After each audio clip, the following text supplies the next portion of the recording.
Creamer Media's Mining Weekly is speaking to Ron MacDonald, the President and CEO of Zinc-air Energy Solutions. Now, Ron, we're living in a changing world. We're living in a world of wind energy, and we're living in a world of sun energy and water energy. But sometimes the sun doesn't shine, and sometimes the wind doesn't blow, and sometimes there's even a water shortage. Now, what are you going to do with the Zinc-air Energy Solutions when it comes to the storage of this electricity that's clean and green? We've come on the scene, and people have always talked about zinc and zinc-air, but there's been a number of companies that have come forward with very interesting technology that's been developed over a very long period of time, and ours happens to be one of them.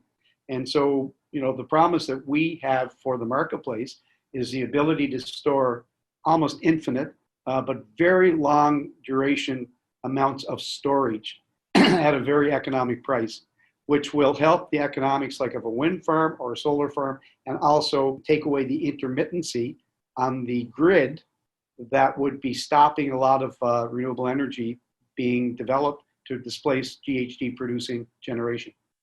And this zinc-air regenerative fuel cell system, it's a lot of technical words there. Can you give us some insight into this? You put the zinc in at the beginning, and it runs for 20 years.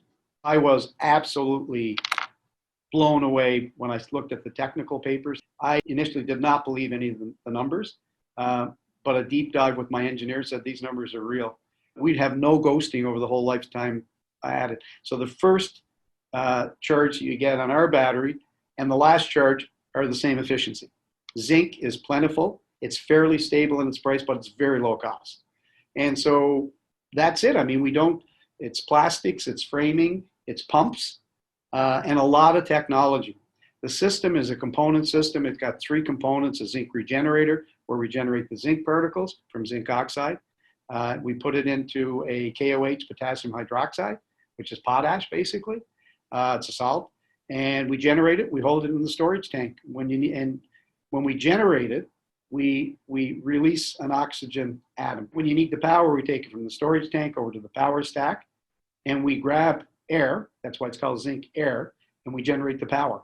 And then you just do it over. Then when you want it back again, it goes back over to the tank, and more zinc is charged and regenerated through the system. You don't have to store your electrolyte in the stack. So if you only want 20 kilowatts of power, but you want, 1 megawatt of storage or 10 megawatt hours, we scale it separately.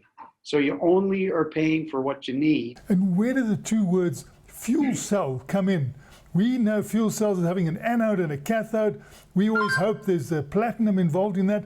We're using some platinum, in our system, in our cathodes. We could not find a cathode that gave us the performance and the economics that we required. So our team here developed their own cathode, and it's a secret sauce for us. It's a trade secret, and it's giving us the performance that allows us to go to the market and truly give them the cost that's required for the market to start using this type of storage and getting the economics out of it. So the cathode is something very special for us. There's some platinum in it. We're looking at other materials as well. And that is one part of the whole equation that we're currently manufacturing in the facility that I'm sitting in right now. We've raised in the last year and a half about over $20 million Canadian. We're on the CSE. The over-the-counter, we're looking at upgrading that. That's in process to make it easier for people in the US to participate. But our real focus is on qualifying over the next period of time to list on one of the New York exchanges. So we're very much a New York story. Our big contracts are there. The competitions that we're winning are there. The support from the New York State government is there. They're encouraging us to manufacture in New York. And we're currently in discussion with Empire State Development about what would that look like. And we're very happy with the discussion to date. We're now testing the hypothesis of mass production by outsourcing. And the numbers are good. And the whole system has been designed for that.